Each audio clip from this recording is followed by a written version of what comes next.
Welcome to Reason for Thought, exploring ideas that shape our world. I'm your host, Paul Simon. No, not that one. In this video, we'll look at an instinct vital for survival, and the fallacy so counterintuitive, it's hard to overcome even after you spot it.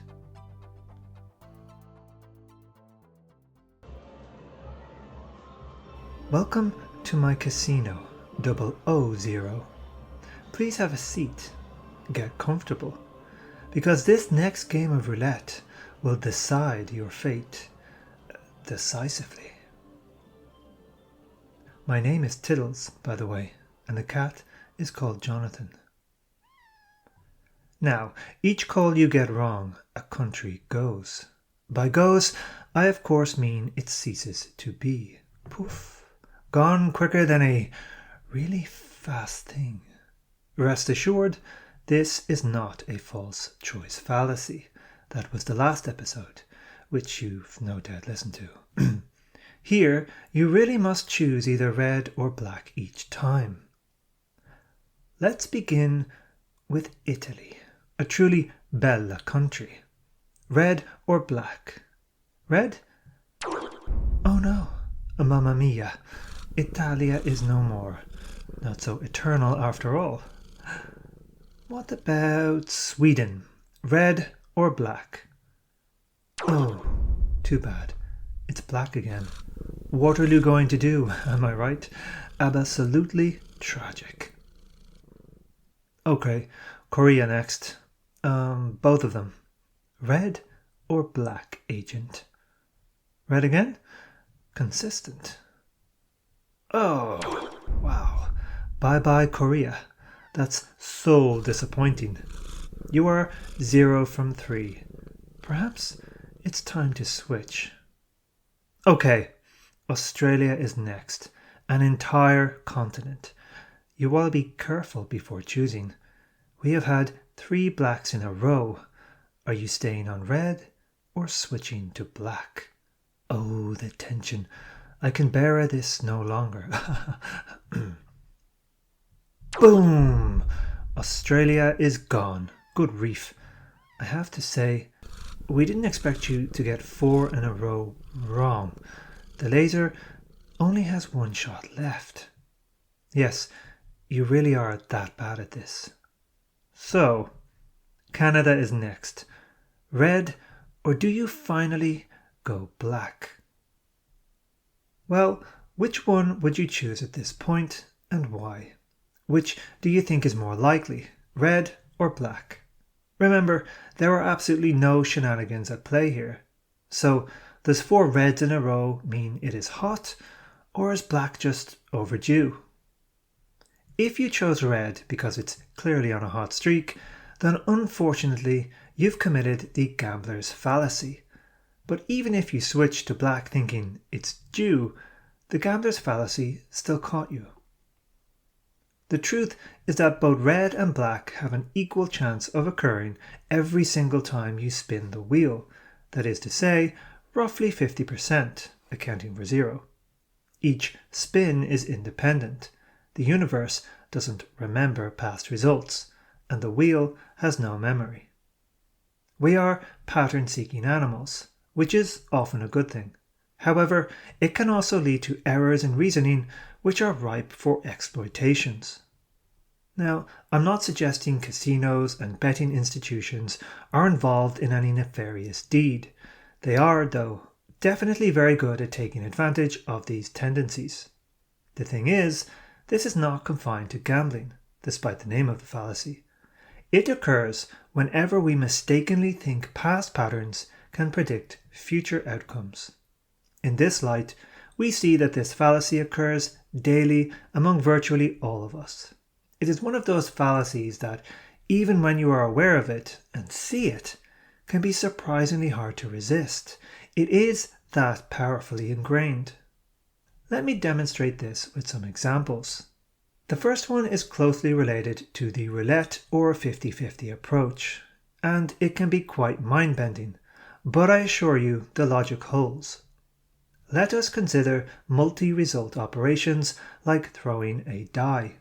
There are 6 outcomes each roll, 1 to 6. Now, which series of rolls is more likely? 1, 2, 3, 2, 6, 5, 3, or 6, 6, 6, 6, 6, 6? Bizarrely, both sequences are equally likely. Your brain protests, I know mine does, but only because it assigns special weight to repeated numbers. Change the framing. If I offered you 1 billion euros for rolling 1, 2, 3, 2, 6, 5, 3, that sequence suddenly feels extraordinary, but the odds never changed, only how you see them. I never play the national lottery. I figured out long ago that the odds are simply outrageously stacked against me. As one professor I had called it, the lottery is a tax on stupid people. He would often look at me as he said it. Well, I get his point, but that's a little unfair. Falling for this fallacy does not make you stupid, it makes you human, assuming there's a difference. As I said, I don't play the lottery.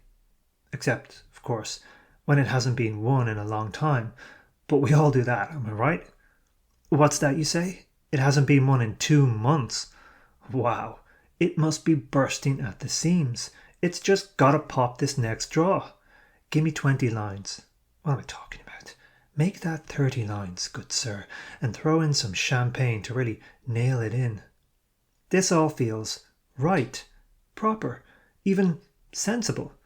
I might even tell myself I'm playing this time because of the bigger jackpot. But come on, is 60 million not enough and 75 suddenly worth it? Let's move it to a broader and more subtle scope. You see, nothing I have mentioned is likely to upset anyone. But this next example might. Have you ever asked yourself, why do bad things happen to good people like me, and good things happen to bad people like you? Doesn't that seem unfair? Shouldn't it be, yeah, you guessed it, more balanced? Well, it depends on what you mean by should. In terms of fairness, yeah, it probably should be more balanced. However, in terms of probability, there's no reason why it would be. If you follow the logic so far, the universe doesn't remember your goodness any more than it ignores your badness. To be blunt, it simply does not care. The wheel has no memory, the universe has no RAM.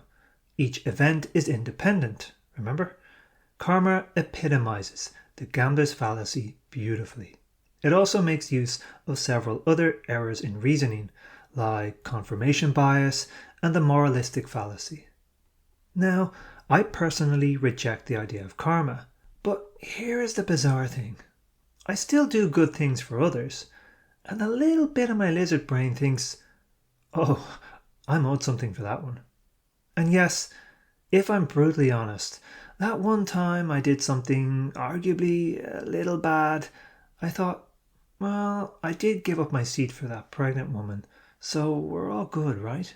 I say all of this because I have written long essays exploring the merits of karma, and I reject it at every level. I can also provide solid arguments why I do so, and yet I do good, so give me good stuff. Knowing something is fallacious is sometimes only half the battle.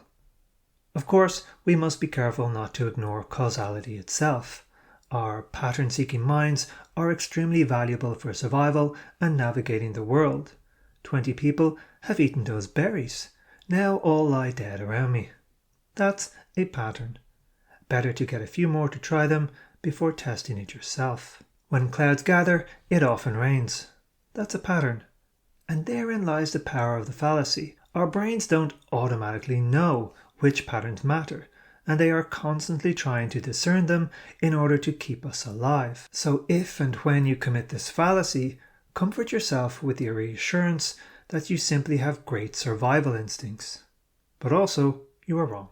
Incidentally, that's a pattern in and of itself that emerges when you examine fallacies. Better to be alive and wrong than dead and right. The fallacy also persists because it is fundamentally unfalsifiable. How does one disprove karma? Being wrong versus having bad luck. It sits in the often seen can't prove, can't disprove category. Useless, but invincible. Thanks for listening to Reason for Thought. If you've got thoughts, disagreements, or examples of your own, drop them in the comments. I'd genuinely like to hear them. You can find the full written version of this piece over on Substack, where new articles go live every Thursday. And if you enjoyed this, new episodes of the podcast drop every Friday. Until next time, don't believe everything that you think.